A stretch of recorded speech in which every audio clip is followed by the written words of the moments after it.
welcome to another Keelhauled podcast. I'm your host, CaptainLogun, and we've got a lot of Sea of Thieves news to cover today, so tie yourselves to the mast and hold fast.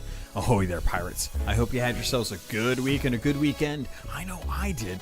This week, we got an announcement for the Sea of Thieves role-playing board game, as well as information of going into E3 this year, and I got to sit down and have a nice conversation with Jon McFarlane from Sea of Thieves and Rare. All that and more in this week's episode of Keelhauled Podcast. First up on today's docket, I wanted to talk a little bit about the weekly update video that we got regarding this last week. We found out from Joe that they are going to be going to E3 this week, but because of the way the content cycle came around, the update, they wanted to kind of punctuate the 1 year anniversary for Sea of Thieves. So the mega update that we got during the end of March, beginning of April, that is something that they're going to be promoting and showing to a vast majority of people that have yet to actually go out and try Sea of Thieves, or have tried Sea of Thieves and stopped at some point to try out other games, or they just weren't satisfied with the content that they were having.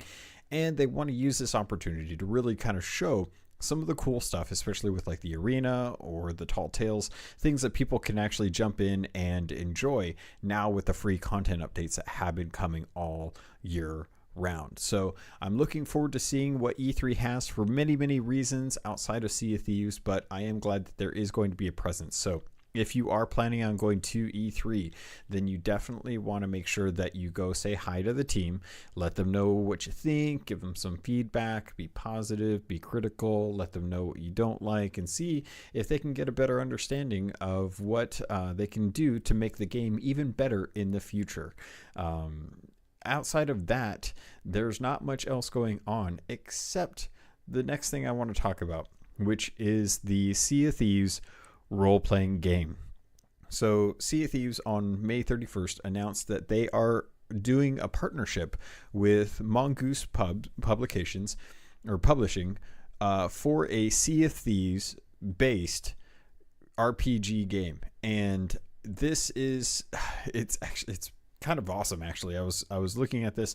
I'm not a big role-playing person when it comes to tabletop role-playing. I've never had good friends growing up that were into it, and in my later years I never had like long-term friends that I ever wanted to kind of jump in and do like a full big campaign. I've done a couple small D&D sessions here and there, but they haven't really been really good experiences.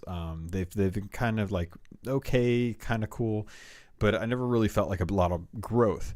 So when Sea of Thieves announced this finally felt like the kind of hook that I need to get me into the role-playing kind of genre, like as far as like doing D&D kind of campaigns and stuff like this. So if you're interested at all and you have pirates that you sail with on a regular basis, this is definitely something worth checking out if you have any interest at all. Right now you can pre-order it. The pre-order for the box set is $60, and you can, with that, you get a bunch of different stuff. So you'll actually get the Book of Pirates. It's an introduction to the actual game itself, complete with a voyage to kind of teach you how to get started, what you're going to be doing, some of the different rules about it, and how to get going with your first one. There's an actual tome that tells you about the lore of the sea, something that will help kind of people running, the game masters or the GMs kind of running the campaign to let people kind of decide how they want to go and what they can do in the world. There's also going to be a book of voyages, and this is a complete campaign for Sea of Thieves that will kind of start you out searching for these things called Ashen Jewels, which I'm kind of interested to dig more into and find out what that's about. There's going to be a map of the Sea of Thieves, and I can't remember if it's the full map. Let me see if I can find it real quick while I'm doing it. No, it doesn't quite show me the map itself, but the map is supposed to have all of the Sea of Thieves right now. They've got 18 legendary dice that are going to be in there. So if you've been wanting dice in Sea of Thieves, well, congratulations. Now there's dice for Sea of Thieves. In real life, you can get something that I was actually I can't remember who I was talking to, but I was wanting some Sea of Thieves dice because we had talked about some of the stuff we saw in the arena. And Also, the thing that I think is probably the most controversial, the thing that most people are probably going to have be the grumpiest about, I don't know, whenever these things come up, that always seems to be the point where people get grumpy, including myself in some cases. But if you buy the box set edition, it comes with an exclusive download code for a would-be Pirate King called the Lord Guardian Sails. And if you've noticed anything in Sea of Thieves, I believe it's is it the cover art?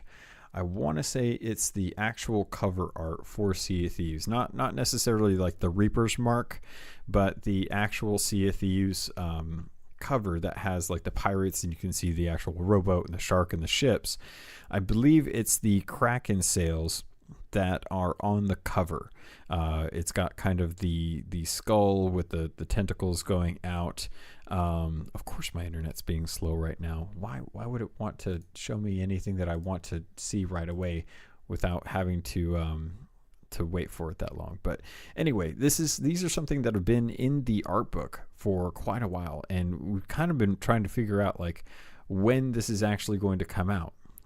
There's a lot of cosmetics that are in the art book that have been realized in the game, and we always kind of wonder, like when do we actually get a chance to see those come to the game? And these were one of the last few things in the art book that we hadn't seen, that I'm always kind of thinking like, all right, they got to be coming out soon. I imagine they're going to be download codes for something. We just don't really know what, or if they're just going to straight bring them to the actual game.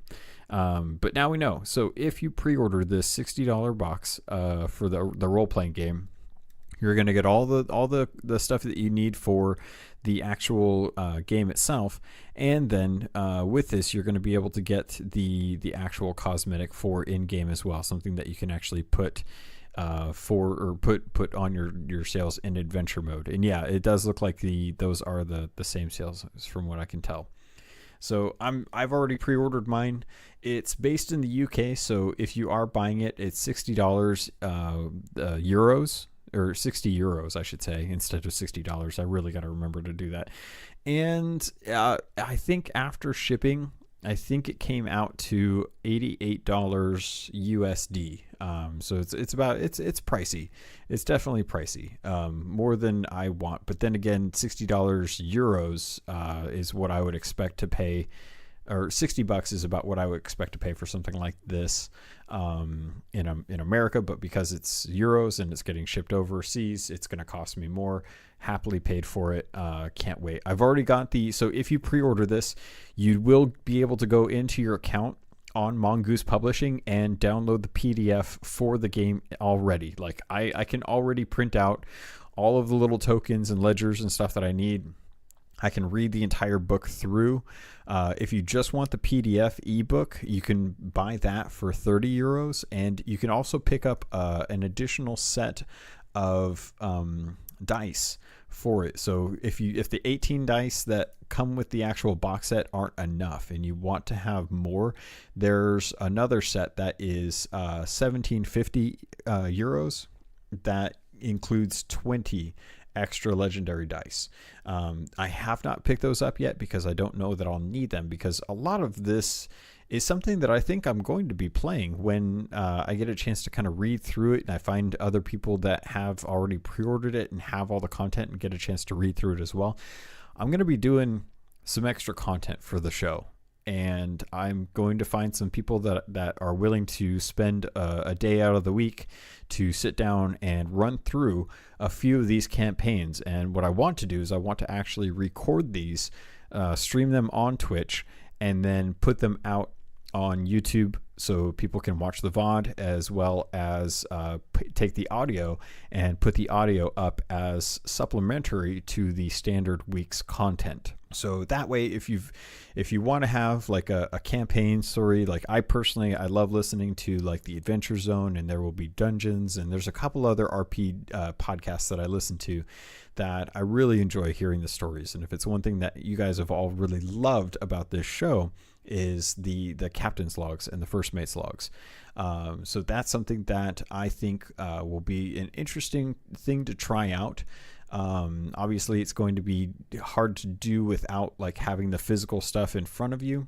Having just the PDF is good, but it's unless you go out and actually print all that stuff out on your own, it's going to be hard to kind of create a group without having the actual dice and whatnot as well too. So it may be later in the year when that actually ships out that we start doing that. But if I can get it done sooner, I think I'm going to push to try and get it done sooner as well too. It's just going to require me some kind of time to kind of sit down and read through all this stuff, talk with some other folks who are willing to start up a couple test campaigns and to kind of record those online as well too. So more information on that to come when I have more to talk about, but preliminary, that's kind of what's going on. So like I mentioned, these are something that were up for pre-order. The dice are already out of stock.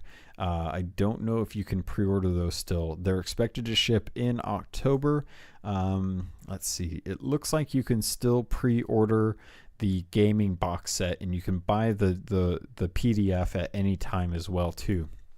And I wasn't expecting this at all. This came totally out of left field, and I dug into the PDF a little bit about it because obviously they put the word lore into it, and that got me excited, so I had to go check that out. So as soon as I started digging in, I realized this has been play tested and worked in conjunction with Rare, directly with like Adam, Pete, and Mike, and Shelly, and Andy have been testing this. They've been playing it on their own, and this is an extension of the game. This isn't something that's just created as kind of a cash grab for Sea of Thieves fans. This is actually something that will work its way into Sea of Thieves lore. Like, this lore is considered canon and should be respected as such. This is something that Mike and them have worked personally on to make sure that it makes sense in the world of Sea of Thieves, that anything that is in the Sea of Thieves book for this role-playing game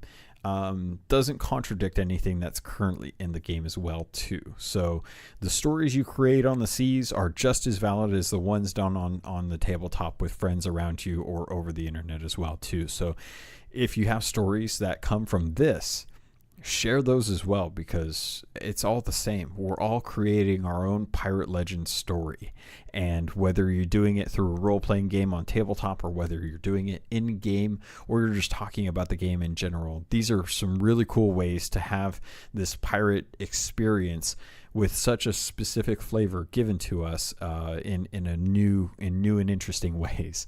So I'm really excited to kind of dive into this, to kind of learn more about how role-playing works and how kind of, game masters and stuff.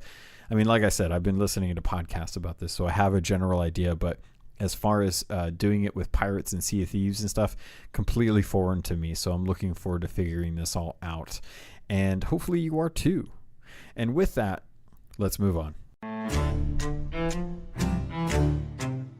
All right, pirates. Next up on today's docket, I'm going to give you the interview that I had with Jon McFarlane. Now, there's going to be a little bit of an introduction, and to preface this, I wanted to let you know that the interview that I did with him was something that we've been planning for a few months now, and we've been wanting to get it done for a while, and with the anniversary update, we had to hold off for that. And with E3 right around the corner, literally a week away, there's very little time that we were able to kind of work this in. I've had a couple other episodes that I've done solo, as well as with Captain Falcor and others, and because of that, it's always kind of been hard to know like when would be a good time to fit this interview in. So we felt like it was now was the best time that it was going to be, and as such, the laptop that Jon was planning on recording from was actually not working at the moment, so he had to record using his phone in Discord.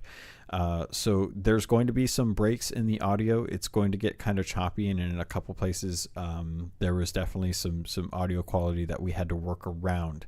But this was something that I felt was interesting enough and worth it for me to give to you, so that you can kind of learn a little bit more about who Jon is and how he is, or how he got to the place that he's at now.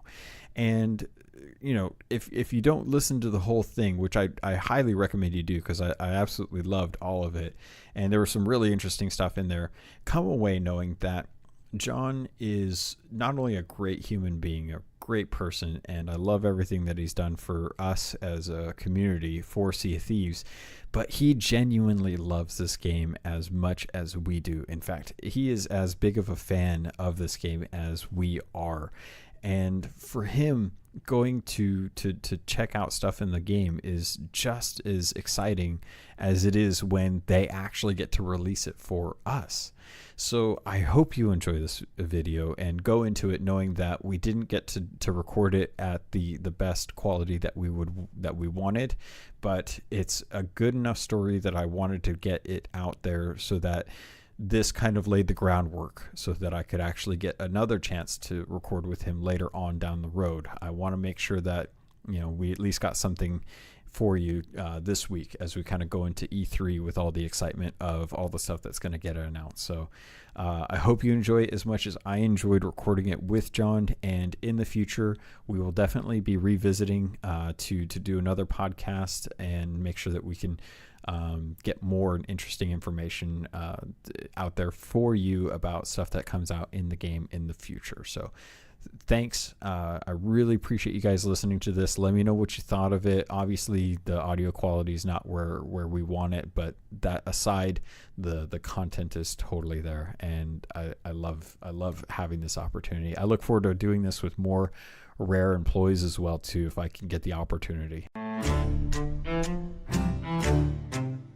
So if you're listening in, I am now joined by Jon McFarlane, also known as Internal Air on the internet, who is one of the biggest faces of... oh, hi. I'm headed to Taco Bell. Do you want me to bring you back anything? Can I get a burrito supreme? Sure, anything else? No. Yeah. Thanks. And that was my wife, who was asking if I wanted anything from Taco Bell. Burritos. Do you guys have Taco Bells out there? We do not. Oh, we do have. I imagine Bells. Probably have some. Wait, I haven't Pepsi. One like anywhere except from London, I don't think. But certainly Birmingham. That makes sense. Taco Bell.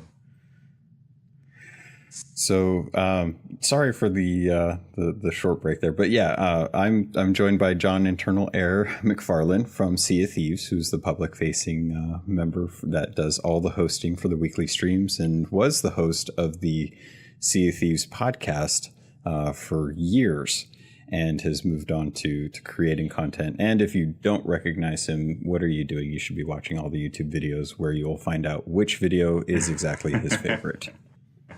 So, Jon, how are you doing today? Thank you very much for letting me join you. I was very excited to be known as the biggest face. That's a new way for me to be described as the biggest face. I like that one. Physically, but you are the yeah. I would say you're as front facing as Mr. Neat or Mr. Chapman. Yeah, I'll rub that one in. So that's. And into a wound there is great for me. You guys have the best feud going on. I really love it. So the reason I wanted to kind of bring you on was to be able to kind of find out a little bit more about who you are, because you're always in videos and we always see you. And a lot of people know that Joe Need is the executive producer. A lot of people know that Shelly and Andy are designers, and that Mike is the creative director. But who are you essentially in the company? What is your main job? Well, at the moment, I am community video manager, which, to be honest, is a made-up role. So I started off, probably the best way to describe it is to start from the beginning, as any good story. Yes. So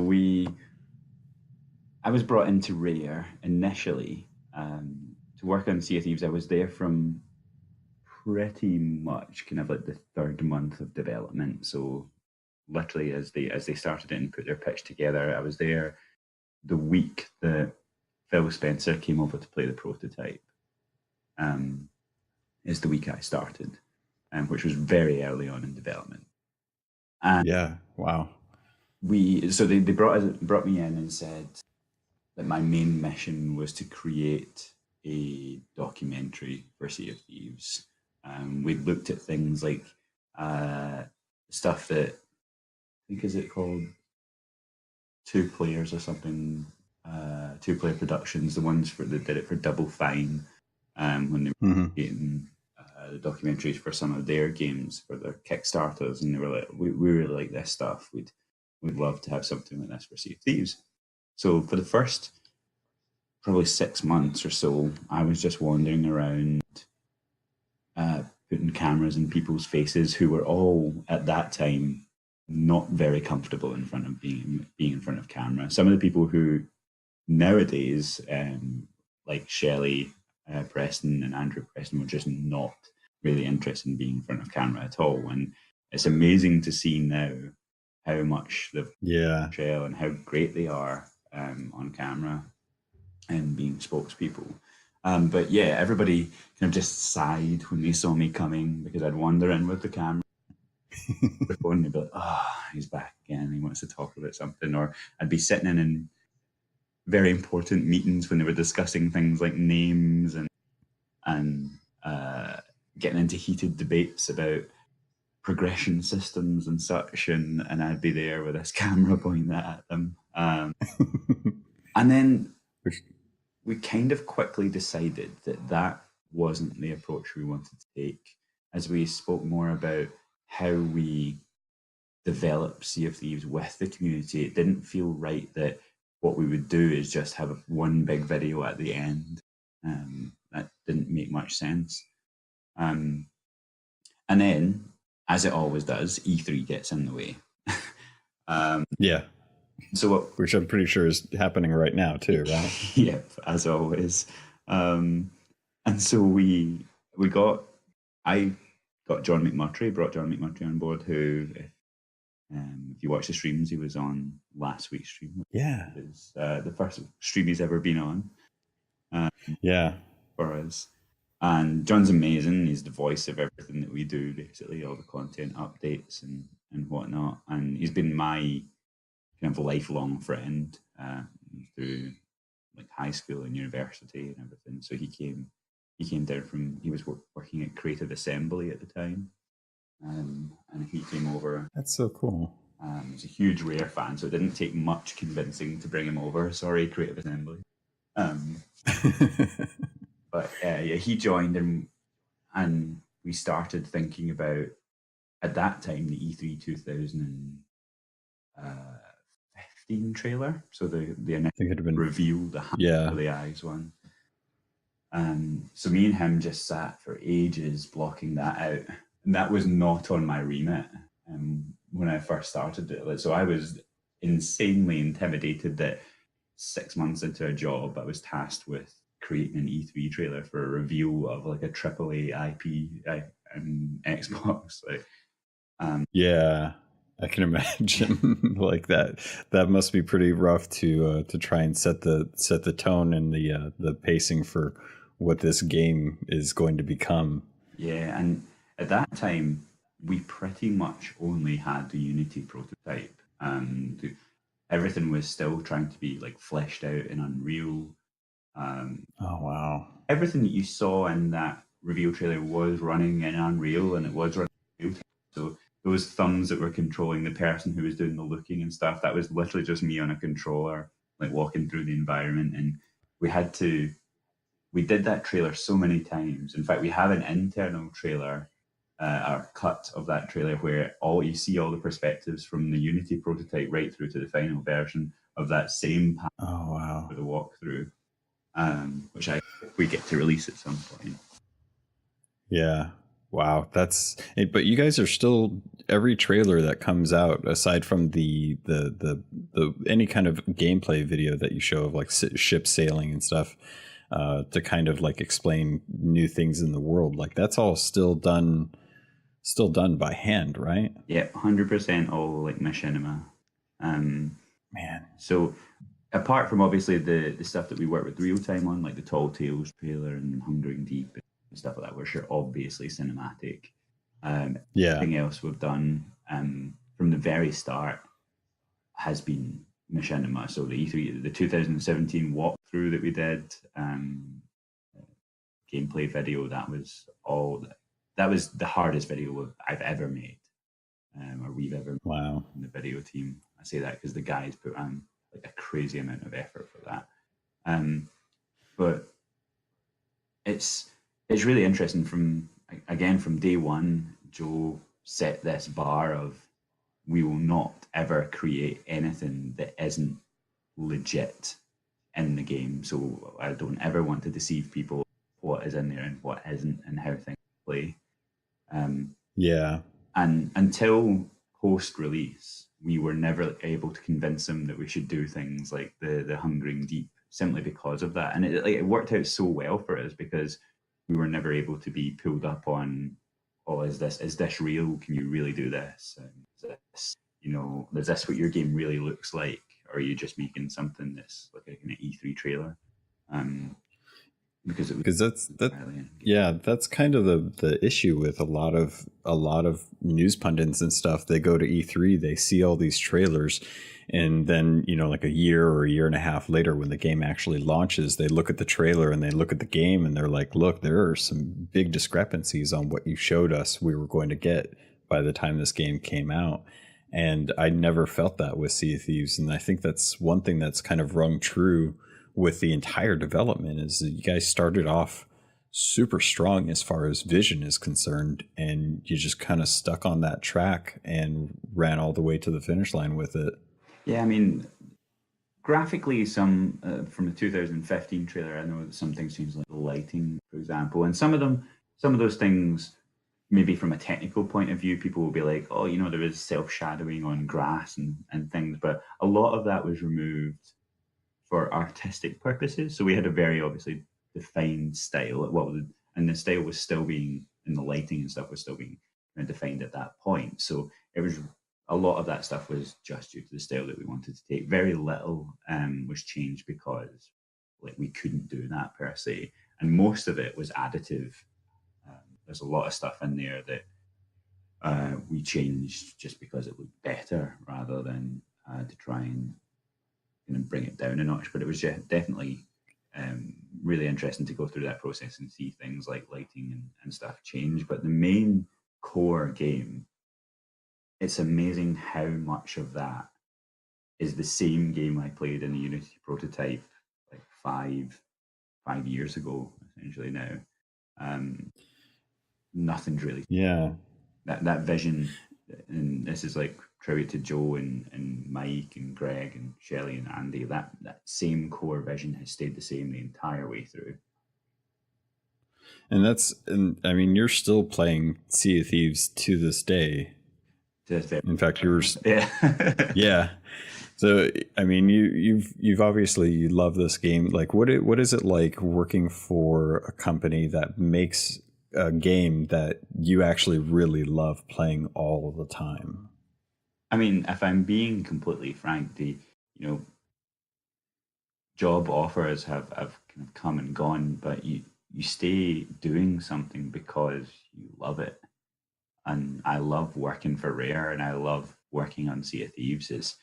It feels like a proper family at Rare. Just Rare in general is just such an amazing place to work. In fact, today, when I was going in to pick the laptop up to do this podcast, I popped into Rare, and I was there with my partner Paul and two of my friends, and they just got to kind of come into the main grounds and the reception, and they were like wow, this place, it's just something very special about it.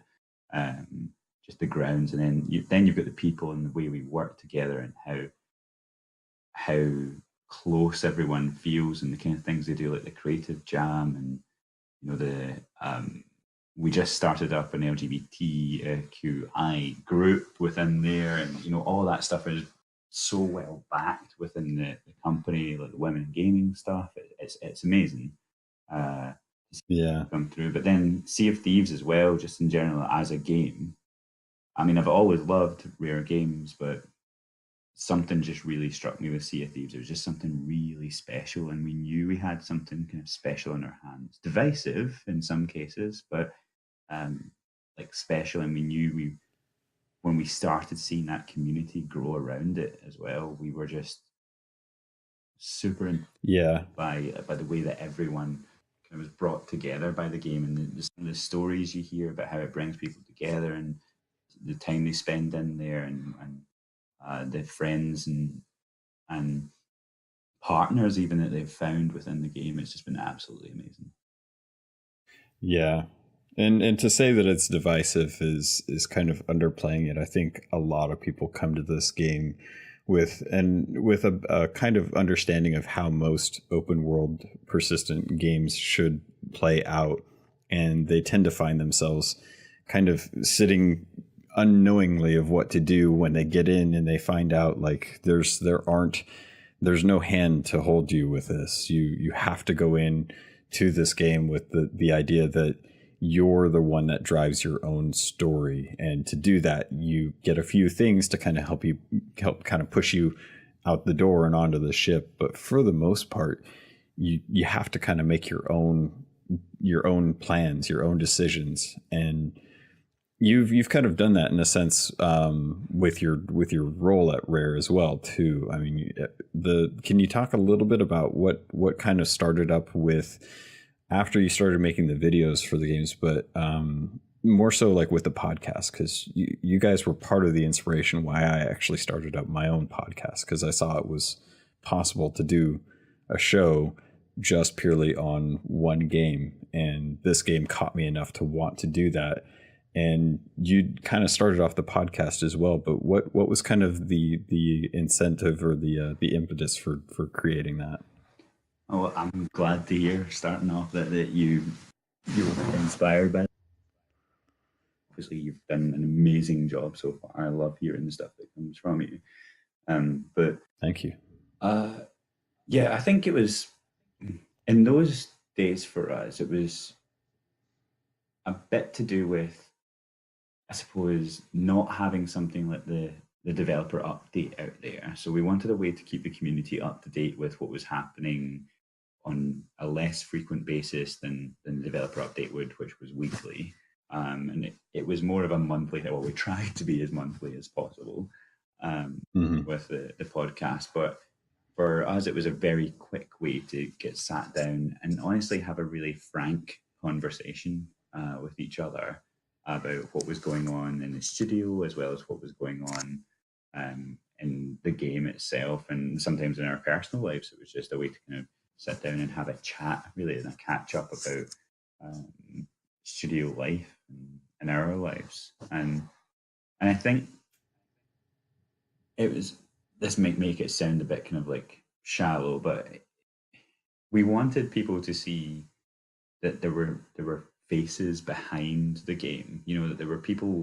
This is not like, sometimes it's hard because you see Sea of Thieves and you see Xbox, and these are big name, Rare, you know, all big brands and big names. But at the end of the day, there are people who spend their evenings or away from maybe family members because they're so passionate about doing this, and they want this to be the best game. So we wanted the community to be able to see that, you know, there's names and there's faces behind this sort of stuff, and there's a real passion and love that goes into it.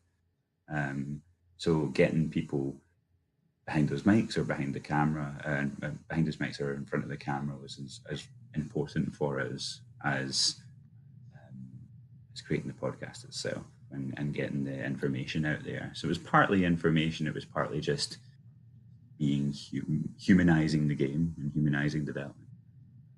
I think that's a big role with most studios that a lot of studios tend to miss. I know with like Nintendo is this kind of amoebus entity that, you know, we know that first party games come from them, but we don't know the people that actually make those games, and they're very, very secretive about who actually makes those games. And it's things like the Santa Monica Studio movie that came, or movie or video, depending on how you want to look at it, that came out about the development of God of War and how trying that was for that studio, but how happy they were to do it.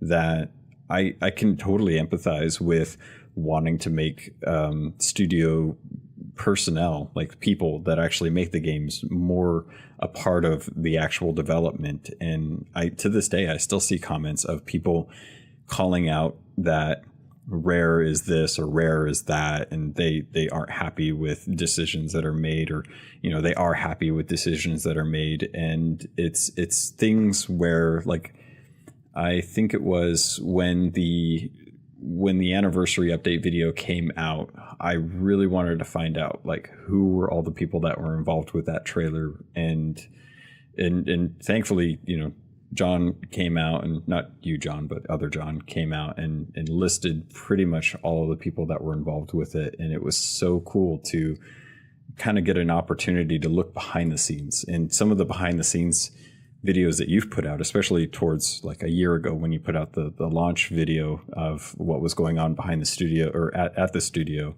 just before launch, it was really kind of interesting to see all the different groups of people that were working and who they were, and putting names to faces, and seeing like Adam and Pete are the ones that are kind of working on the lore outside of the game. Mike's working on the lore inside of the game. You've got Chris Marlowe, who's with engineering, and Andy and Shelley, who are designing with Mike, and you and Dee, who are and Emma, who are working on the community side of things with Cameron, and now Aaron, and all the different people. And it's important to know, like, I think from a community perspective, that everyone there are all people that deserve the kind of praise that comes from spending years of your life on one project, and one project only, and then not get not to be able to be like, yay, that was me. I'm very proud of that. So it's good to hear that, part of it was to keep people informed, but also that it was important enough to let people know who are the people that are actually making these decisions and choices, and learn their names and stuff. Like Vince is amazing, and Robin and stuff. It's I know more of the staff at Rare than any other company that I actually have friends at. it's weird to know. Yeah, I think that's the thing. And like, there's so many like hard-working people there who's the past like 5-6 years of their life has been building Sea of Thieves, and there's so many more that don't either get to be on camera because they don't. We just haven't got round to them being on camera, which I always apologize to people for if they haven't managed to get on camera, or who just kind of don't want to be in that spotlight, but who work super hard. I mean, some of this stuff way back when I was doing the first behind the scenes, you had Valentine on there. He did all that, the cloud and tech art systems, some of the tech art in the game.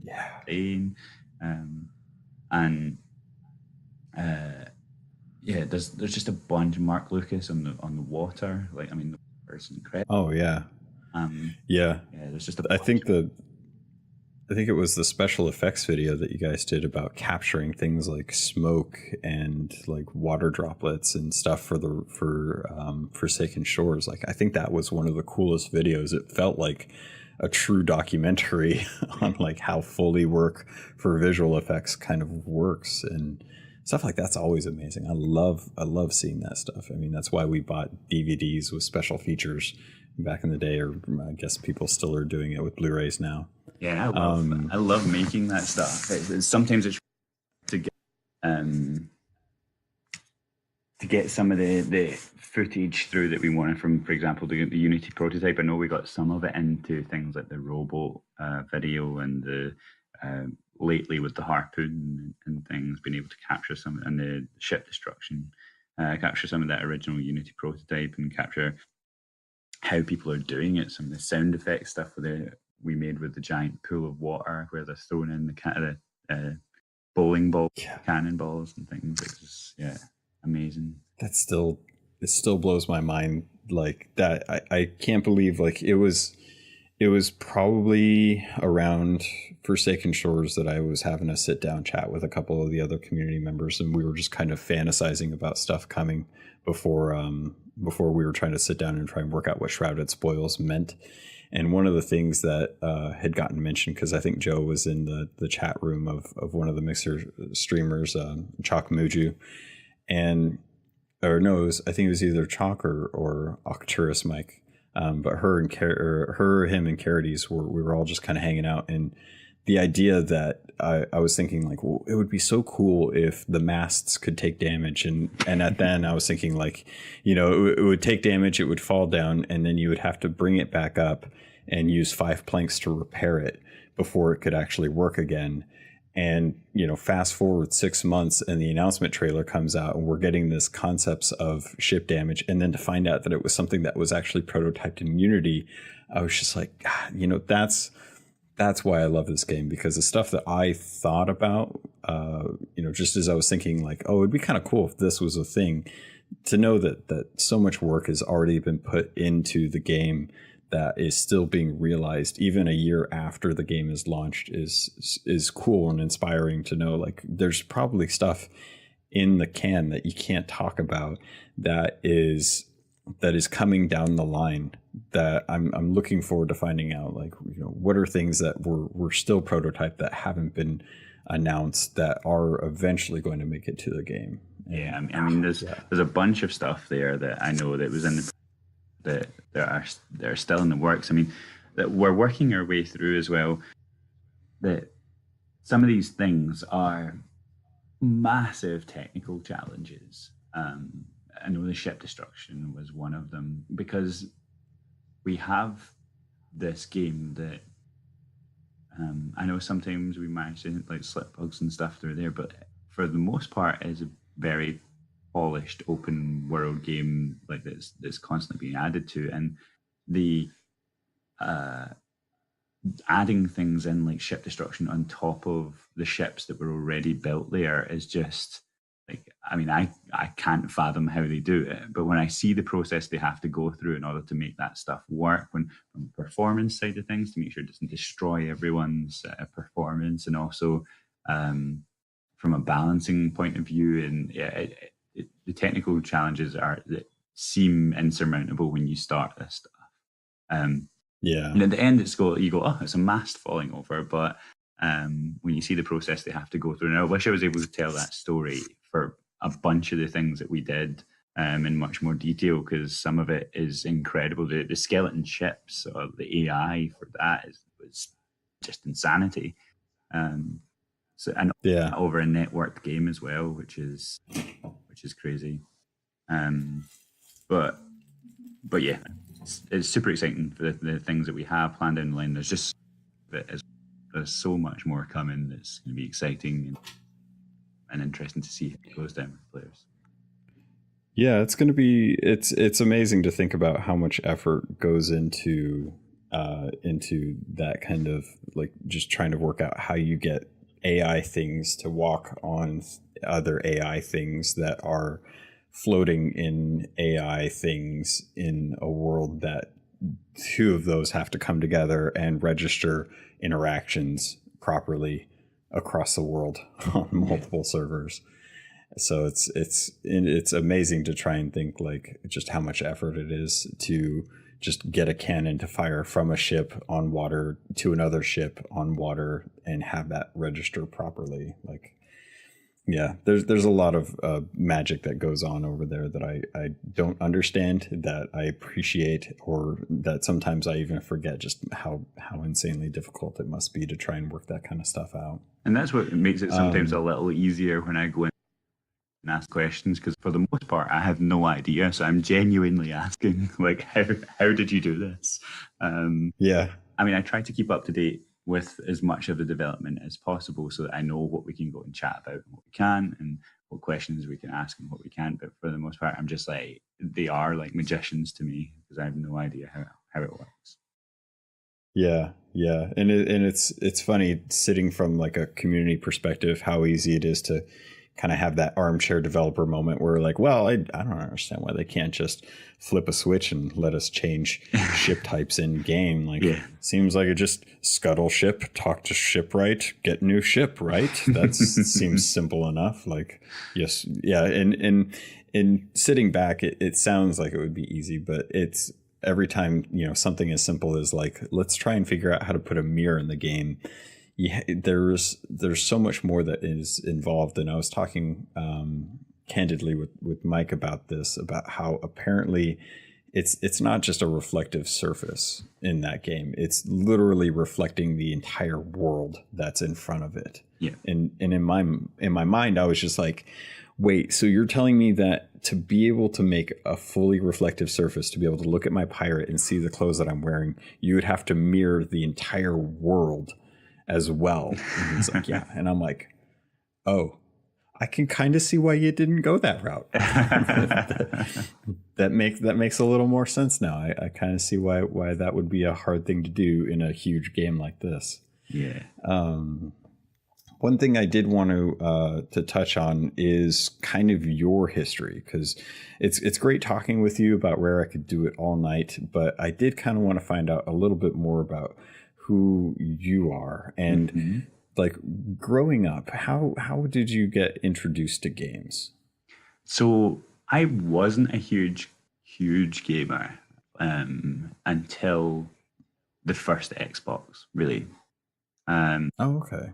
So I can't even think what age I was then. This was probably around 2000, 2001. Actually, no, probably more around 2001, 2002, I think. So I'd been, what, like 16, I think. Okay. Maths is terrible. I failed maths, if you want. What was your birth year, if you don't mind giving that up? So 86? Okay, so you would have been... That would have been 420. It would have been about 15, 16 around that time. Yeah. Which is so prime age for Halo. Yes. And so Halo was my, like, and still is one of my favorite games of all time. And if you look at my desk at work, it's just full of Halo stuff. What's your favorite Halo? Oh, Halo. Game-wise, like gameplay-wise, Halo 3. Story, Halo 4. Interesting. Halo 4, I'm so invested in the canon, the novels, the comics and stuff, that Halo 4, like, for a lot of people, might have went over their heads, but I loved every minute of it. Yeah, that's interesting. Okay, I'm going to leave that one on the table because I'm not going to... And so full disclosure, I around the time that Xbox and GameCube were coming out, I got the opportunity to go to like special previews of both of those systems in Arizona. They had like two opposing tents around ASU campus, which is the university or the uni there. And I got to go to check out all the GameCube stuff. That was great. I got to play Luigi's Mansion and Star Wars Rogue Leader, Rogue Squadron at the time, I think it was, and Pikmin. And then I went over to the Xbox tent, and they were handing out copies of the Fall, I think it was Fall of Reach book that they were coming out with Halo to kind of give like a beginning kind of information about who the Spartans were and how Master Chief became Master Chief. And I played Halo and I was just like, oh God, I love this so much. Yes. It's such a good game. But since then I've only ever gotten to play 1 and 2. And I've never been spoiled on the story for 3, 4, or 5. I haven't gotten, and I've stayed away from it specifically just because I wanted to make sure that when I did get a chance to play, that everything felt very fresh to me, and that's kind of why I'm looking forward to when they come out with the PC versions, right? Because I think I think I'm really gonna have a good time playing through those for the first time. So hopefully nobody like ats me on Twitter and or spoils something for me. Don't do that, people. So growing up, you started off with the Xbox in your teenage years, and then it seems like you've kind of stuck with Xbox since then. Yeah, pretty much. I mean, so I had the original, so going way back, I had Commodore 64. And I remember Rick Dangerous and things like that on Commodore 64. And then Master System. And didn't play much of Master System, but it was in the house and my sisters loved playing that. So I've got 2 older sisters who were kind of much older than me. They're like 8 and 9 years older than me. So they were ahead with that. And then I had what came after? Then the PlayStation 1 after that. and was hooked on Command and Conquer. I remember being so disappointed by Final Fantasy VII because I bought it due to the CG trailers and and that stuck with me forever, because I think that's one of the ways that I approach things now, is that I do not want to trick people, and it's because of that moment that I went out and bought Final Fantasy VII with my PlayStation 1 and was so annoyed when it wasn't that game. Yeah. God, that's funny. That's funny how that kind of comes around now. So I'm right there with you with Command and Conquer. I love those games. They were so good. Oh man. I got into RTSs. And then pretty much after in fact, I had an Xbox and a GameCube. And then pretty much after that, I've owned like every system as I got more money. I've owned kind of every system each generation. So I've always had all three of them, but I primarily play on the Xbox. Do you have is it mostly for like the exclusives then for the other two systems? Yes, yeah, just picking up the other two for the exclusive. I mean, I'll Smash Brothers on each generation of Nintendo console. Love things like Last of Us and whatnot on PlayStation. Uncharted series was amazing. So anything being Naughty Dog really is absolutely amazing. And I did love like the God of Wars, especially the 1, 2, 3 were amazing. And yeah, like so gaming for me has picked up since basically I was 16, and from then on, myself and Jon McFarlane, he's a huge Nintendo fan. So he was definitely an early. He got me hooked on earlier Rare games, Conquer, and he bought me. In fact, I remember I went into hospital around the time I was in high school, and I remember him bringing me a GameCube into hospital so that I could play Star Adventures. But that's cool. But yeah, it was. Since then I've just been a big gamer, and we've always had things like E3 parties. I remember going through university and having E3 parties where myself and John, even Joseph Thomas, who now also works at Rare, is in the video team, is we used to sit down and just order pizza, watch E3 for 3 days. That's cool. And you're going to E3 this year, right? I am indeed, yeah. So anyone who's listening who's also going, come by and say hi. Last year, I managed to, because last year I lived pretty close to LA, and I ended up going out to E3 to meet up with a friend, Chris, CJ Superpack, who does the Player One podcast. Mm-hmm. He had agreed to pick up some Sea of Thieves merch for me, and I went out to go pick it up while he was there because I didn't get a chance to. At the time, I'd only had a few months in on the podcast, and I wasn't ready to try and apply for a media pass. Right. So I didn't get a chance to actually venture in, but it was funny because he messaged me just before the actual events opened up and everything was open to the public, and he's like, "Oh, look, it's Jon McFarlane." And I was like, "Dude, you need to go up to him and ask him what his favorite video is." He's like, "I'm not doing that." I'm like, "Come on, Chris, CJ, just do it." And so I'm unfortunately I didn't get a chance to get like the media pass and the money together to go this year, but I'm probably going to try and go to TwitchCon this year down in San Diego. So nice. Hopefully if you guys are making a presence there, I will have a lot better standing to head down there and actually get to meet everyone at the TwitchCon event. Yeah. Hopefully we'll get to go. I know we did the TwitchCon Berlin, so I would hope we're going to get to do TwitchCon in San Diego. Just kind of slide into Joe and just be like, you want to go on another motorcycle trip. Joe is not hard about going to these. He's not the one I need to. Sure. Oh, so we need to lean in on Craig then. Yeah. Craig and Microsoft. Just everyone, if you can at Microsoft and let them know that you want to see Sea of Thieves at TwitchCon in San Diego this year, I would be very happy. That'd be nice.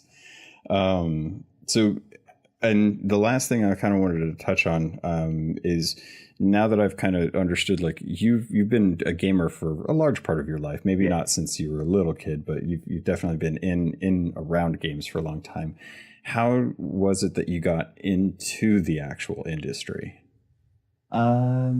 So going through university, I was sure that I wanted to do film and TV. In saying that, I actually initially was going to do musical theatre. So I applied for musical theatre and did a bit of that. And I remember being told from the teachers, the lecturers, they were like, you can sing and you can act, but you cannot dance. And they were like, you're never going to get through this. Because it was quite a good school I was at. So they were like, you're never going to get through this if you can't dance. And they were like, and you're going to have to do to get to the place where you need to dance. It's not going to work. So I was like, kind of gutted, but at the same time, I always had the backup of film and TV. Yeah, that's so soul crushing. Yeah. I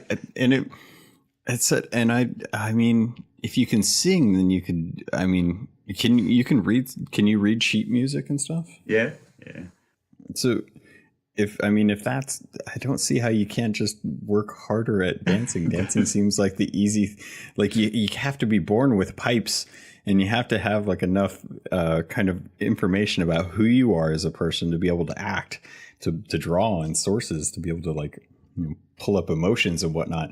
I feel like dancing is the easiest, but maybe that's just because I haven't really tried it. But when you're tall and lanky like me, that's not an excuse. No, there's totally. My coordination was just not great. So, but like it moved me on to film and TV, and I went and studied that. And when I got to my third year of university in that, I was really bored of university at that point. And the things that I was learning, I didn't feel like I was learning the practical skills that I needed in that course. Sounds about right. And so I switched courses. I got my like kind of normal degree, my BA degree in that, but used my points to switch over to doing animation and visual effects. And with the interesting. Yeah, with the intent that I would go there and be able to learn about how to direct cutscenes in video games. I knew I wasn't particularly good at animation. I felt like if I knew how the pipeline worked and I understood it, I could possibly direct or produce that stuff. So that's why I went into doing that, and I got my like honors degree in that. And then leaving university and having a media degree, like feels almost as good as leaving the university with no degree at all. Yeah, that's so funny. That I had the same thing because when I was growing up, I went to college, not like a full university, but like a specialty art college, and I got my associate's degree in animation with the idea that I wanted to do theater. I wanted to be an actor. And then I looked in the mirror and realized that I'm going to be much better behind a computer.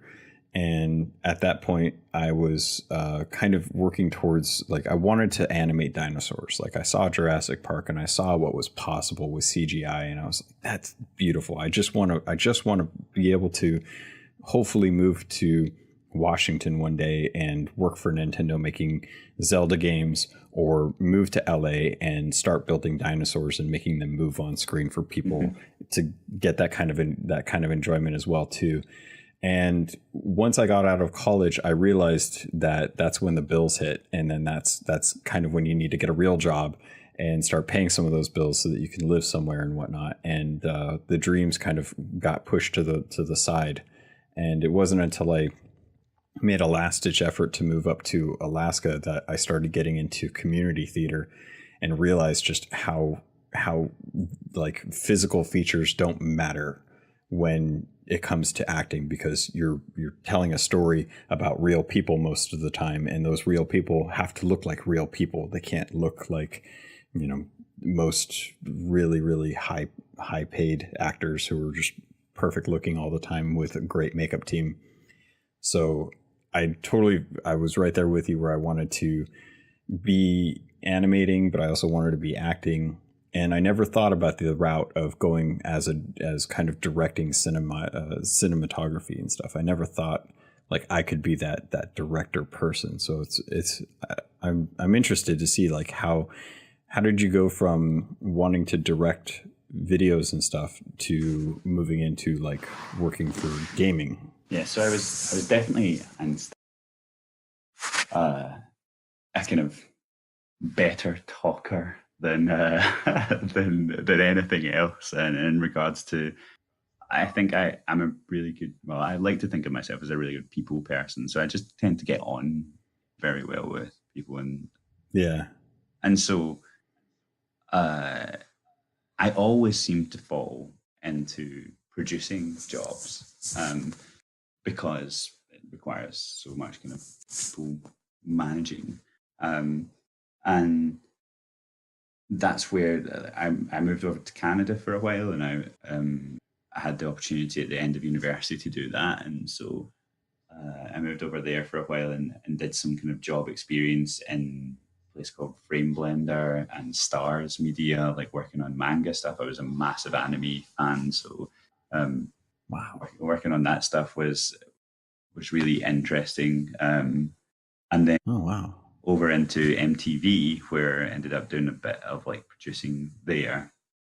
And again, that was Really? just through friends, just through all of it. The biggest part of my experience that I would take from anything was not necessarily university. It was the fact that I made a really good group of friends at home, like through Jon McFarlane and Joseph Thomas, who are at Rare at the moment in the video team, who we just went out and made movies, and we just made short films, and in our spare time when everyone else was, especially at high school and things, when people were going off to do their go to Malaga and stuff to get like wasted in some Greek island, like we were out in John's farm making short films, with our camcorder that we had at the time, a Hi8 camcorder.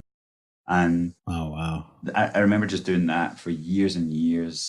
And then when it went to Canada and we went to university, it was different, like moving over there, making some great friends over there. And it was all about connections. It's all about who you know. It's all about the passion you put into it. When people see that you're passionate about it and they see that you're, you have ideas and you're creative, it's just about making those connections and getting people and getting in different places. So it was literally a chain of, I knew this person, I'm going to move to this different job, and then working your way up to somewhere like MTV. And MTV eventually having that experience when I moved back over to the UK, working in the BBC and in Channel 4 over here for a while, through a program called Gen Up that was happening in the UK at the time. A new generation of people going into television. Television just did not do it for me. I just felt at the time just felt like it was dying. Like when I was, and it was definitely run by an old guard at the time, especially at the BBC. Sorry. Probably had, but had very specific ideas of how things should be run and who should be in control and making the decisions, I imagine. Exactly. And then, so then we started, it was myself and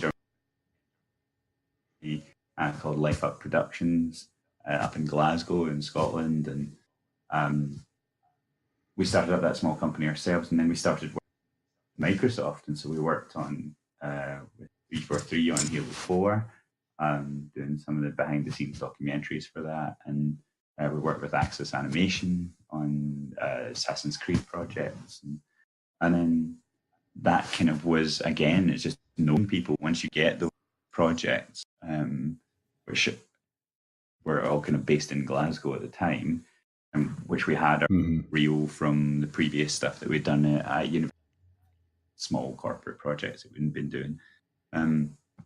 You then had that inroad with Xbox, and it was actually Graham Boyd at Xbox who we met through just doing our own community videos. So I think they're actually still on YouTube. So if anyone wants to check them out, they're quite painful for me to now go back and watch.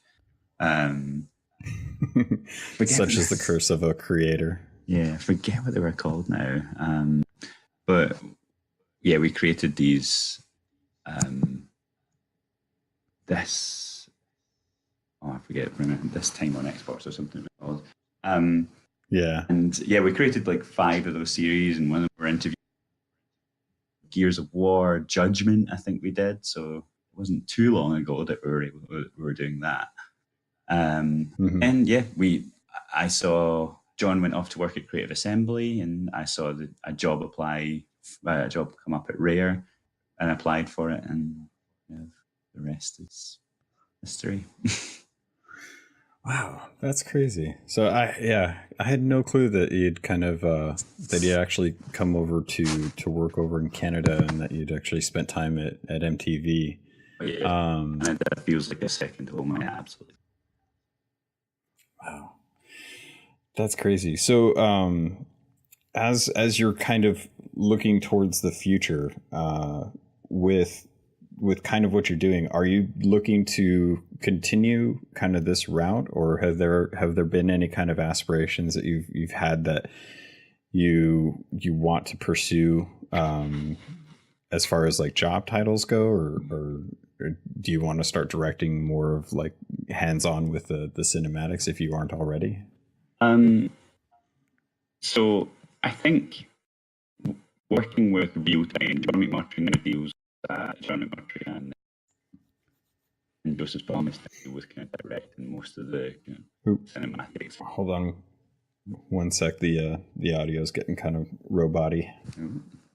See if it fixes up. Try again. Talk, making noises. There we go. Yeah. Awesome.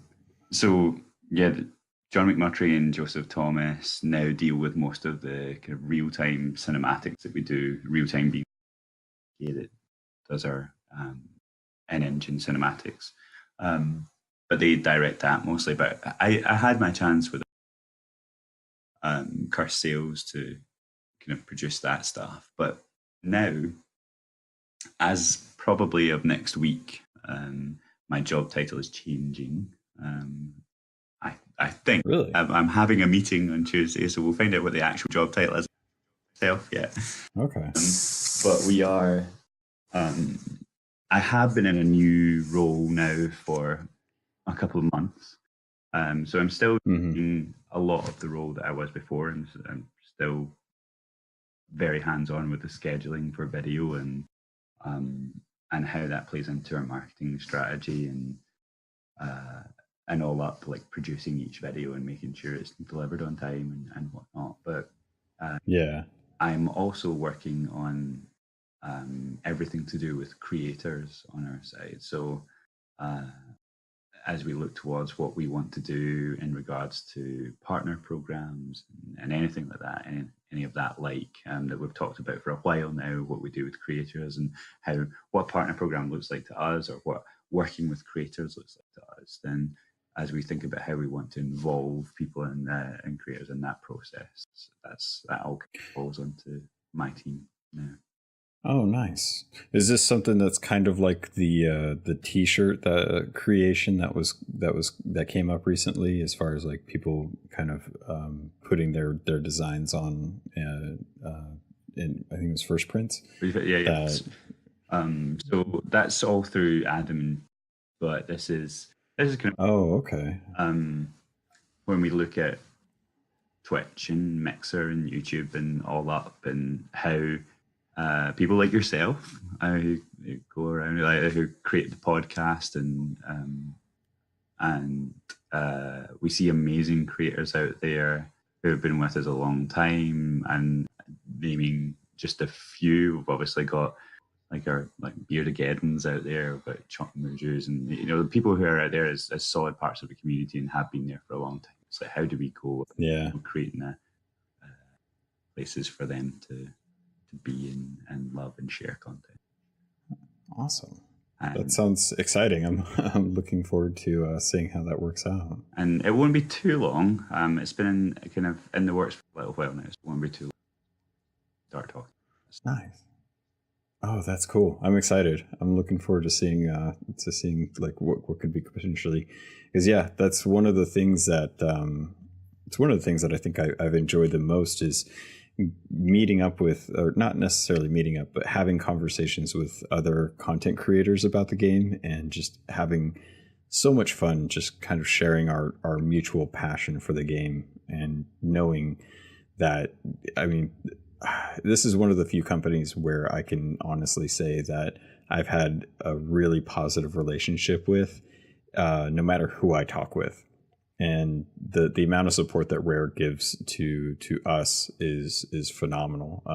And the fact that you guys put out content for us on a weekly basis really kind of fuels the fire for being able to create content, to be able to speculate or dig into stuff. And it'll be nice to see kind of how this goes in the next month or two, depending on when it rolls out. Because I know there's a lot of us that really love it.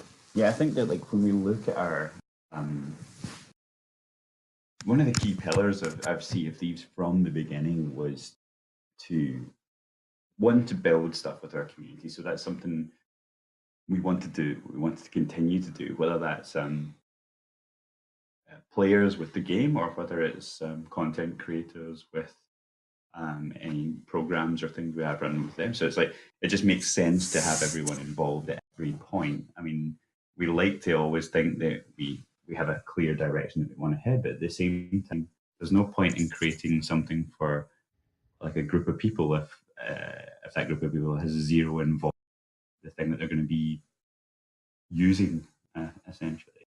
And same, we've got some amazingly creative people out there, and I don't think up to this point we've done as much as we can to support that. And so when I took over, there was a team that was already working on some of this, and who have since moved on. But when I took over the role in early March, they had some great ideas already in there. I've continued to build on that stuff, and I brought people might have noticed that Che, or Just Che on Twitch, has joined the team, so he's joined into my team. So he's great dude too. Yeah, he's been working with us now about a month and a half, I think, doing some amazing stuff with these programs. And I'm just excited to get them out there. And again, it's that kind of foundation. It's just a foundation that we're going to continue to build on. There's as you know already, having been in the well, there's so much love for this stuff, and we wanted to create a game that was as fun to watch as it was to play, and doing more to support those people who are creating that content that people want to watch is how we want to. That's awesome. Space as well, which for me, if we're taking it as a personal thing, from just really exciting to work on something. I feel like we can move the video stuff into a really good place where it's got a stream, and we have behind the scenes and trailers and the dev updates, and it's now got its own rhythm, and it kind of goes along at its own pace, and this was the next new challenge. That's awesome. Yeah, I'm looking forward to that. If there's one thing that I could request, just as an open request, because I how often do I get to really make requests that are locked in audio? One thing that I would love to have is something that I think we would probably relate well to is the ability to jump into the game and kind of set it up so that we can start building our own videos and stories and stuff with our pirates. Like, I'd love to have it's hard to kind of ask for like a private server type setting, but to be able to make machinima with Sea of Thieves would be amazing. As it stands, most of the YouTube content creators and stuff like Falcor, they have to have multiple accounts to be able to have like cameras that are actually people just kind of viewing the interactions that are going on. And I know that we would love to be able to kind of tell our own tales, or at least kind of explain stuff that's in print form to others in a visual way, that doesn't rely on having to take resources away from the studio once the tools are in place. And that's something that, again, I'm very passionate about, and pushing that forward is, I think like the whole team are, like when we there's been I think one of the things that struck me was Simon Proger, who's my manager, was going through recently Sea of Thieves, and how kind of young it is compared to other games as a service, which seems like a dirty word, but it is what the game is. Games as a service that are out there. And when I think that we're only in our year, and there was this idea of like driving content, it was about getting as kind of in this first year as much content out there as we possibly could, and I think we properly went for that with the big updates that we already put out this first year. And now as we kind of step back and we see, okay, like there's a bunch of new content in there, how can we now go and look at all those other things that we've kind of always wanted to do? So definitely, as Joe and the leadership team go away and look at what we're going to do next for the game, and they're definitely in those talks at the moment, that we have our voice in there for some of the things that we know that the community, especially the creator community, has been asking for. So while those things are still in talks and we look at how they fit into the schedule, it's not something we're ignoring, and it's definitely something we're looking into and seeing how much resources and how much work has to go into that stuff, and where does it fit in the timeline for us. So it's something we want to do for sure. It's just where for us over the years to come that we have, like where does it slot in? It may be soon, it may be a bit further, but we're definitely looking at it. Yeah, it's definitely, I have to constantly remind myself, and thankfully a lot of the Rare staff that I talk to remind me as well, that we're as some of the content creators in the community, we're asking a baby to run. We're trying, we want stuff really quickly because we know what we can do with it, and we know that we could have a lot of fun with it. But the game is barely a year old, and it was at the start totally turned heel on what you guys were planning on doing, made an amazing year's worth of content, and really punctuated that with the Shores of Gold, the anniversary update that just came out. And it's going to be interesting, if not exciting, and it's also kind of scary how this next year is going to pan out, because you've set a high bar for us with our expectations. And I have no doubt that you guys will kill it with this coming year.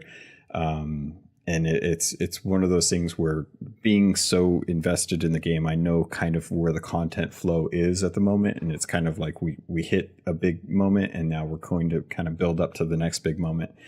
So as people kind of go into E3, I don't hear much of them talking about Sea of Thieves, and I think that's a failing on the media's part of not paying attention to games as a service, because they have to kind of stay on top of that big new thing that's coming out, because that's what people want to hear about for the most part.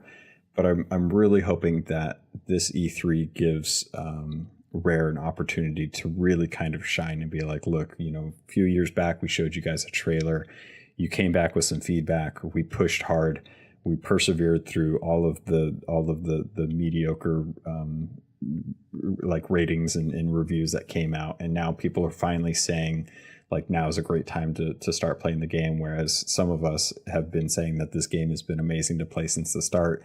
You just have to know how to have fun on your own and go from there and not look for the kind of same tropes that you find in other games. So I'm looking forward to how things go ahead. I was just going to say, I think there's like, there is that audience out there who like been in and either didn't come back or they came back for anniversary update and saw the kind of new stuff in there. But there's still a huge kind of, to get into marketing terms, addressable audience out there, especially with new things like Game Pass and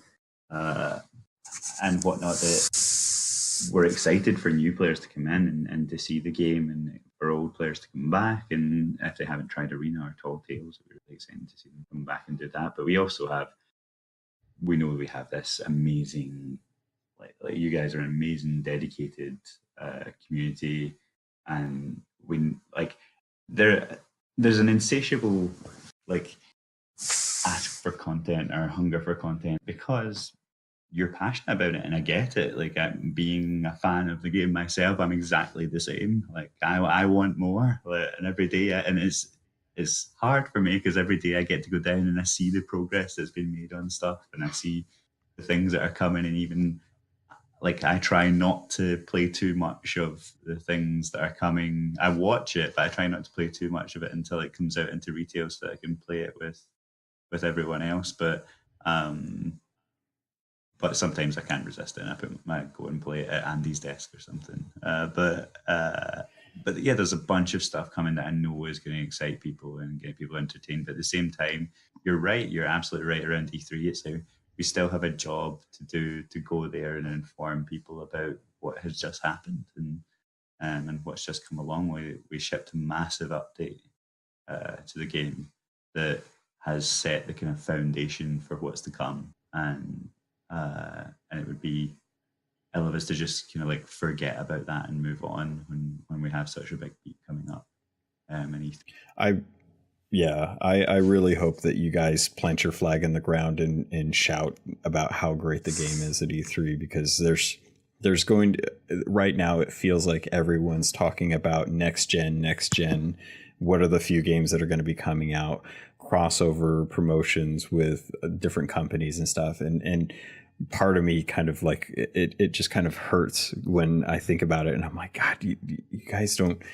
Not there's so many, like, if you guys want to talk about addressable market, I would love and have constantly poked at the idea of the Game Pass coming over to the Nintendo Switch, because that's what I want.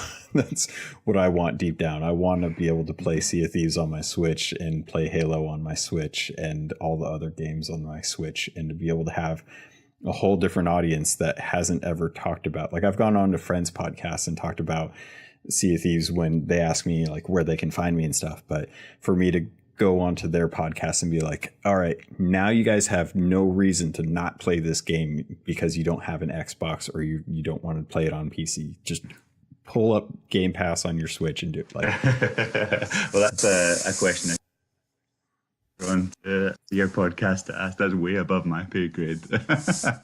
Oh yeah, no, I would never expect an answer for that question, but I have to continue to put it out in the ethos so that if one day someone at Microsoft is like, no, I'm just going to click play on this thing, we'll see how this goes. That hopefully today is the day where they're like, oh yeah, that would be kind of cool. Let's make some calls. So, but Jon, thank you so much for joining me. I kept you way longer than I initially proposed, and I appreciate your patience with it. And I've had such a good time talking with you about this. Absolutely the same. Not a problem at all. Anytime. So if are there any things that you want to kind of put yourself out there for, as far as like how people can get a hold of you or anything that you're looking to do? Most people can probably find you at the end of videos for Rare, but anything you want to plug or share? Just really, if you can jump on, if you want to find me, I don't really much. I get on there and I read a lot. But I don't tend to post a lot on Twitter or really Facebook. I spend most of my time on Instagram, actually, but you probably don't want to see that because it's just loads of me pouting into a camera doing selfies.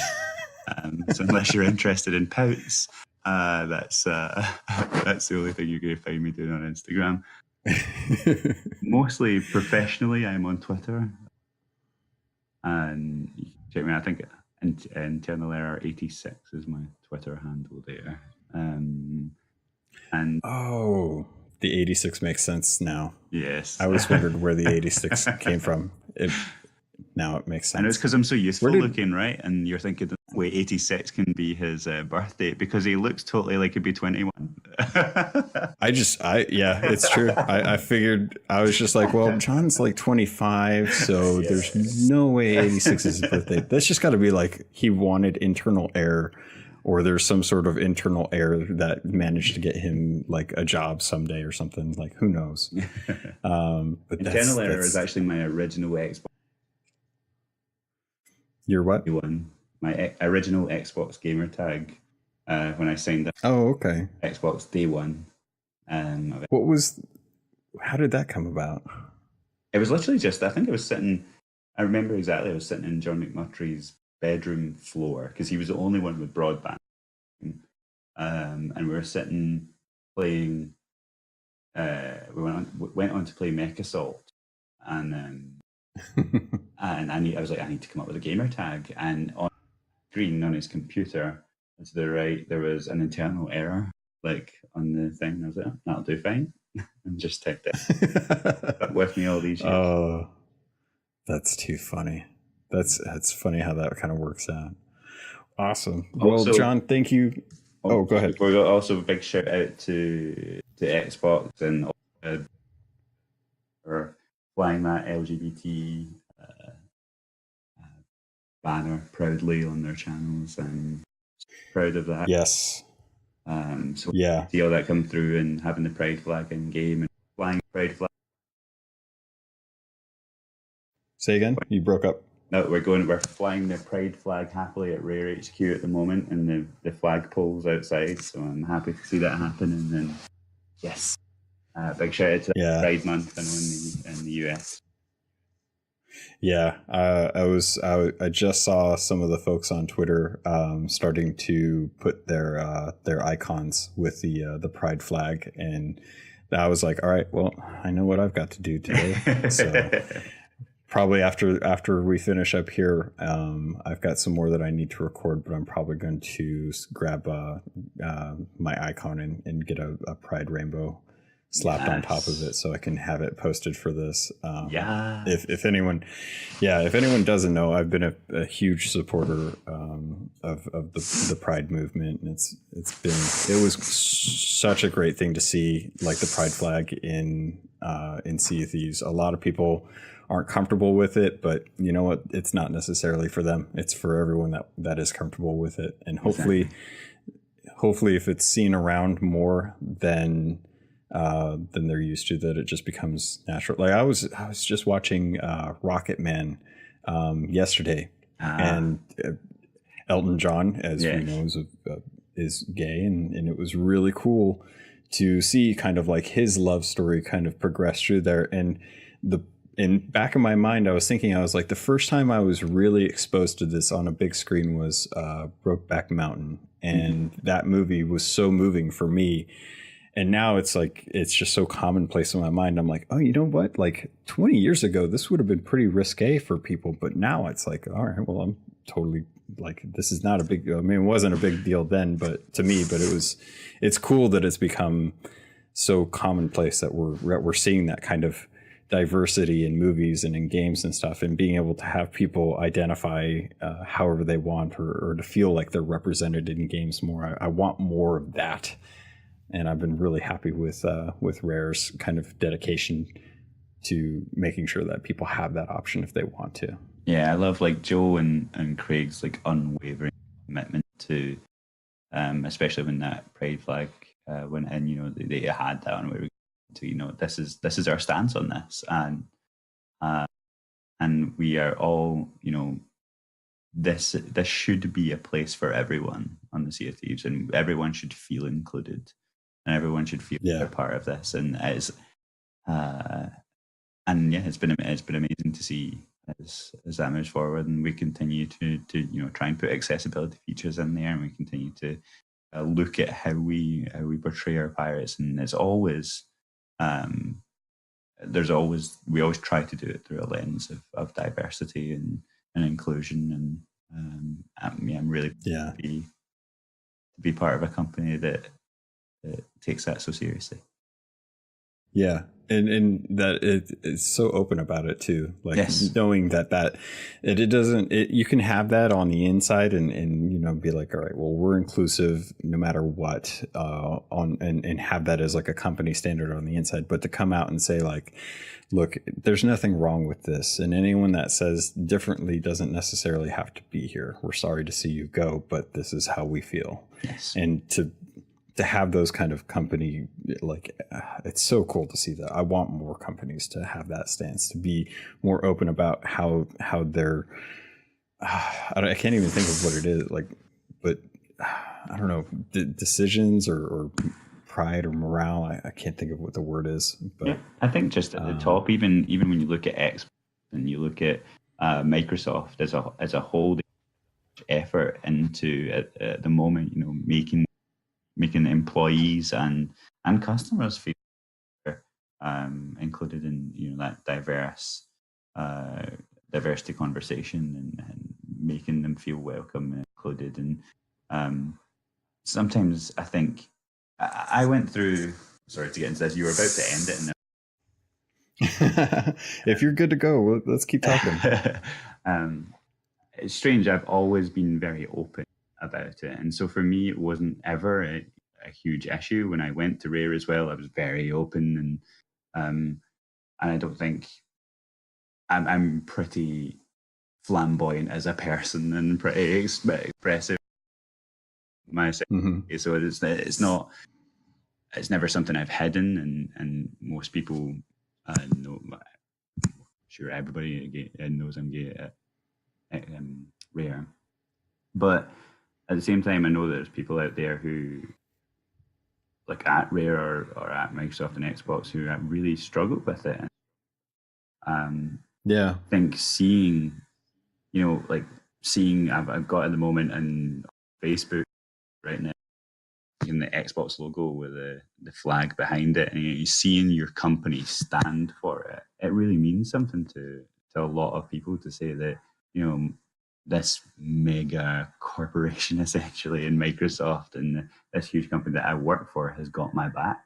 And sometimes when in the world it feels like sometimes no one has my back, and it's great to see people stand for that and include you in that conversation.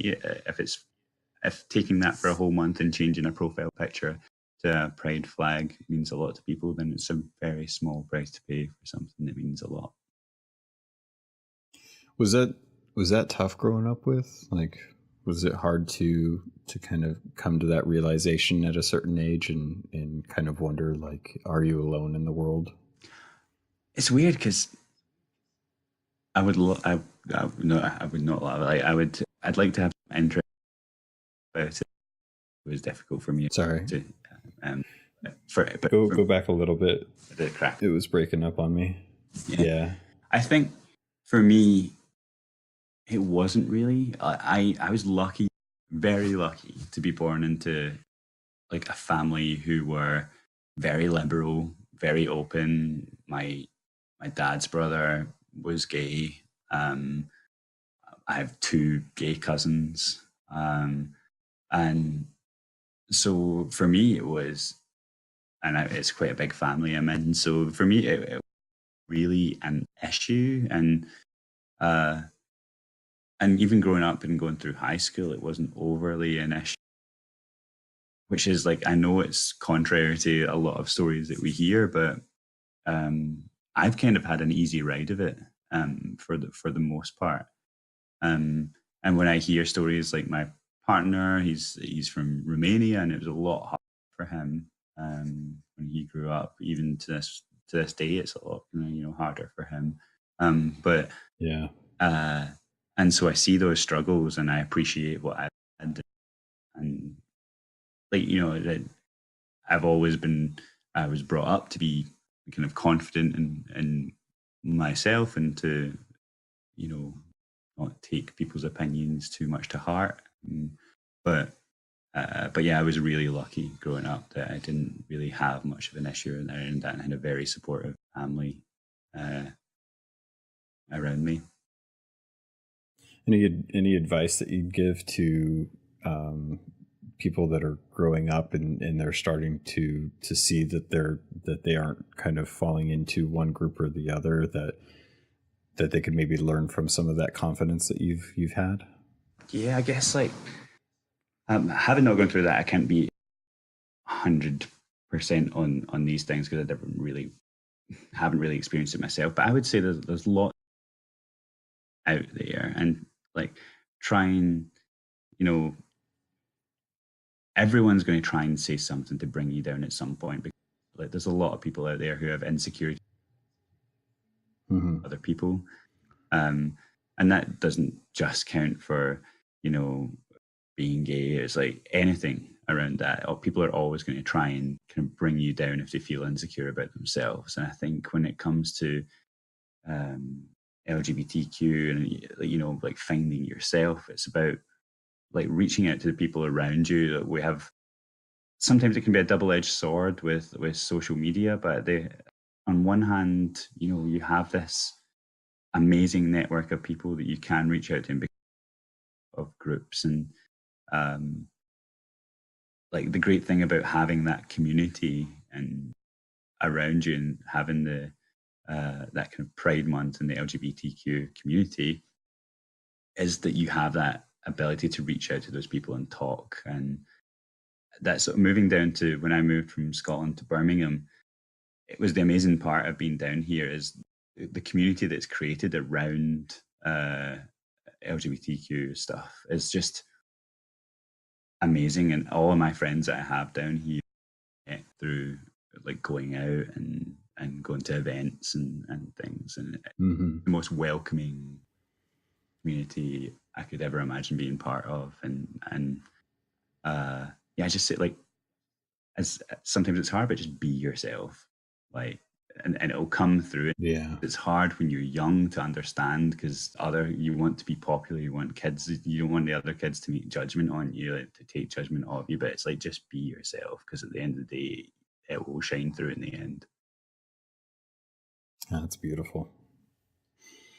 Yeah, it's always tough when you're growing up to try and find out like, who are you? I mean, the person that I was when I was young is definitely not the person that I am now, but it took a lot of other people to have.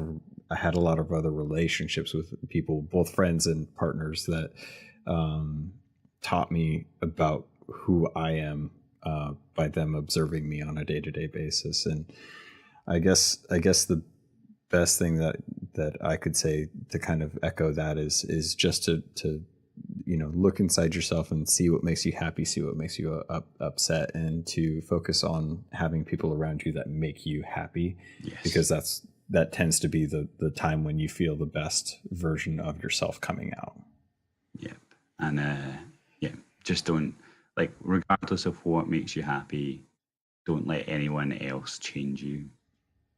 It's like, if you're happy with what you are, let anyone else like tear you down or change you for who you want to be. It's like, yeah, you are the best. Yeah, it's true. It's very true. John, thank you again. Appreciate it so much that you were able to come on, and thank you for Rare and for Microsoft, Joe and the team there for letting you be able to come on and speak. I know that I wanted to get this in, and I know that we had to do this kind of impromptu over the phone and stuff. So I really appreciate the fact that you could take some time to kind of talk with me. I know we've been planning on this for a while, and with us getting into E3, your job is just going to get infinitely more busy, and time is of the essence at that point. So thank you so much. It's been a true pleasure getting a chance to talk with you, and hopefully we'll get to do it again at a later time when you're less busy. Yes, I would love to catch up again. Thank you so much. Really appreciate it, and I'm sorry I can't jump into these much more often, but definitely if people are on there as well, if people are online, as my internal error is my gamertag. As I said before, add me on Xbox Live if I'm on and I have a free slot. Jump in and play. Like I play almost every night. So awesome. Well, that's going to do it for this episode. I'm going to go ahead and finish up here, and I'll close out like I normally do for everyone listening. This is just kind of transitioning into this. You'll hear the little bump, ba-da-dum, ba-da-dum, bump, bump, and then we'll close out. All right, pirates. That's going to do it for this episode. Again, sorry for some of the audio issues with recording it. We really wanted to get it done this weekend because next weekend's E3 and he's going to be traveling, and I'm going to be busy with work and covering E3 news, or at least watching it. And we just wanted to get this in. We've been trying to get this together for a bit, and we're going to be doing more in the future as long as it's okay with the company and works out time-wise. So, pirates, thank you very much. If you want to get a hold of me, you can always do so. My email address is captlogun@gmail.com. You can always reach me on Twitter at capt_lon. If you want to, or LOGUN, I don't know why I said that way, but if you want to get a hold of us otherwise, if you want to join the conversation and share your tidbits or your stories, any questions or feedback you might have, there's great ways to do it. You can always join the Discord server as well too. In the show notes, you can always find a link to Discord. You can always join up and start chatting with other pirates, finding crews, talking about lore, getting arena matches in, and discussing other games and systems as well too. That's going to do it for this episode. I really appreciate you all sticking with us to the end and listening to my first kind of interview with Rare as we kind of step into this new era of Keelhauled, because I'm going to be around a while. We're going to be doing this for a while, and it's only going to get better as we learn and grow together. So pirates, thank you. I love you, and I look forward to sailing with you on the Sea of Thieves.